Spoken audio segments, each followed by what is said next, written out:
Panggil Jabalah bin Aiham. Panggil. Kau ditampar? Betul Khalifah. Tampar dia. Tampar lagi. Dipukul orang itu. Di depan Sayyidina Umar.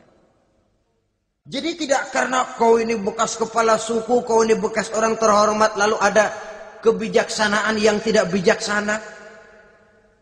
Kebijaksanaan yang akhirnya jadi tidak bijaksana.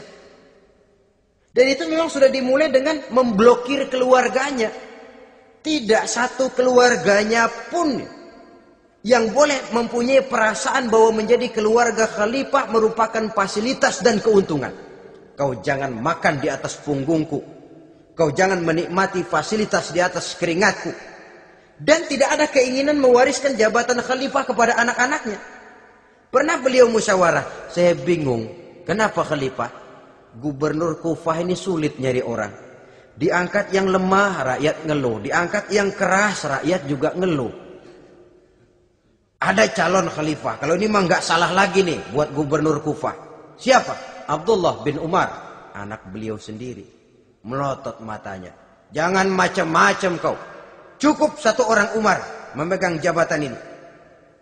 Kalau berhasil, kami keluarga Umar sudah merasakannya. Kalau gagal, cukup kegagalan seorang Umar. Tidak berusaha mengorbitkan anaknya. Wah, anak babe diangkat jadi ano. Tidak, malah diblokir. Cari yang lain. Tapi Abdullah bin Umar cukup syarat ya khalifah. Dia orang bertakwa dan soleh. Yang takwa dan soleh bukan cuma anak Umar. Anak orang lain juga banyak yang takwa dan soleh. Itu prinsipnya. Sehingga ketegasannya ini membuat orang jadi sungkan. Dan tidak seorang pun berani kirim-kirim upeti hadiah. Pernah itu ada pejabat dari Azerbaijan kirim makanan. Kue, mending apa? Kue. Gitu dicicipi enak. Enak juga ya kue ini. Enak khalifah.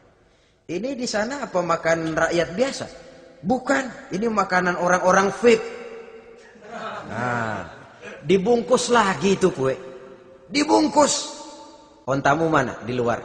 Ambil, bawa pulang, serahkan lagi kepada gubernur di sana, kasih tahu salam dari Umar bin Khattab. Kenyangkan dulu rakyat dengan makanan seperti ini. Kita belakangan. Jadi kalau rakyat lapar, saya orang pertama yang akan merasakan kelaparan. Tapi kalau rakyat makmur, biarlah saya menjadi orang terakhir yang kenyang. Kan bagus prinsip itu. Jikalau rakyat kelaparan, saya akan jadi orang pertama yang merasakan lapar. Tapi kalau rakyat makmur, biar saya jadi orang terakhir yang kenyang. Jangan dibalik. Pada saat rakyat kelaparan, dia kekenyangan. Dan selanjutnya, sikap keadilannya ini saudara-saudara menyebabkan hukum lalu jadi berwibawa. Pernah beliau jalan-jalan di lorong kota Madinah di tempat yang namanya Harah bersama Aslam. Ada ibu-ibu anaknya nangis, lapar ma, sabar dikit lagi matang gitu. Memang tuh ibu lagi ngerebus.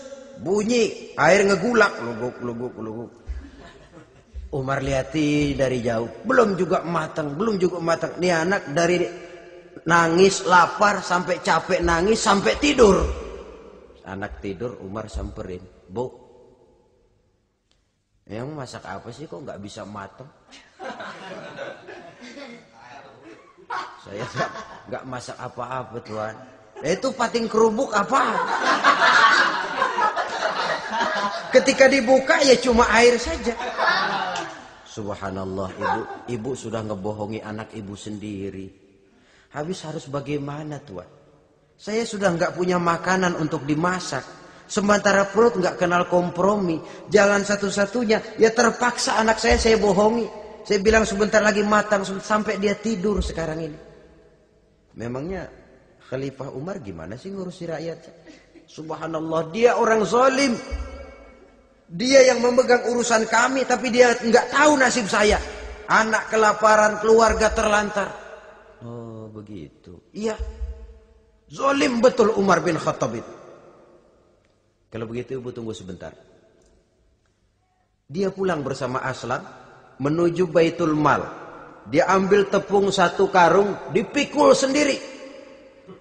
Dipikul sendiri. Kata Aslam, ya Khalifah biar saya yang bawa. Jangan. Kenapa Khalifah? Apa kau kira kau sanggup mikul dosa saya di akhirat nanti? Biar saya yang mikul sendiri. Dia bawa ke tempat tuh ibu-ibu. Dia masakin sendiri. Nah Bu, sudah matang, persilakan masak. Makan. Alhamdulillah Tuan. Mudah-mudahan Allah memberkahi Tuan. Tuan lebih baik dari Umar bin Khattab yang zalim itu. Memang sebenarnya Tuan siapa, kata tuh ibu? Saya. Iya. Saya ya Umar bin Khattab yang ibu bilang zalim itu. Gemetar si ibu. Gemetar si ibu. Tapi memang peka dan menghargai kritik orang.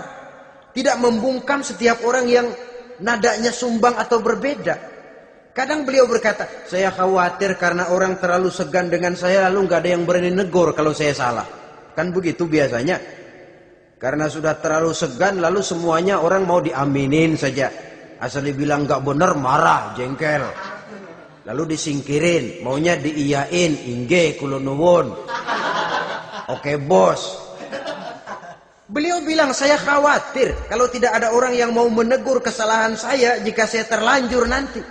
Tahu-tahu muncul orang. Demi Allah, saya akan menegur Tuan dengan pedang saya ini. Cerah mukanya, senyum bibirnya. Alhamdulillah, anak muda, saya memerlukan orang macam kau. Yang berani berkata ya terhadap yang benar dan tidak terhadap yang tidak benar, apa dan bagaimanapun resikonya. Di sini kelihatan sikap beliau menghadapi orang yang berbeda pendapat. Keadilan, keberanian dan ketegasan, cepat menerima kebenaran merupakan serentetan dari sifat-sifat utama beliau sejak masuk Islam sampai menjadi khalifah yang kedua. Bahkan dengan jasa beliau, Islam kemudian tersebar, menembus dinding Jazirah Arabia, memasuki Bizantium dan Persia, sehingga beliau juga dikenal sebagai periode Al-Futuhat Al-Islamiyah. Nah, saudara-saudara, inilah cuplikan kecil dari kehidupan seorang agung dan besar yang memang sangat terbatas kata-kata untuk melukiskan kebesaran itu. Namun yang secuplik ini mudah-mudahan menjadi sumbangan moral dalam rangka kita memperbaiki diri menuju kehidupan yang lebih baik. Terima kasih banyak atas segala perhatian. Mohon maaf atas segala kekurangan. Usikum wa nafsi bitaqwallah. Wassalamualaikum warahmatullahi wabarakatuh. Waalaikumsalam.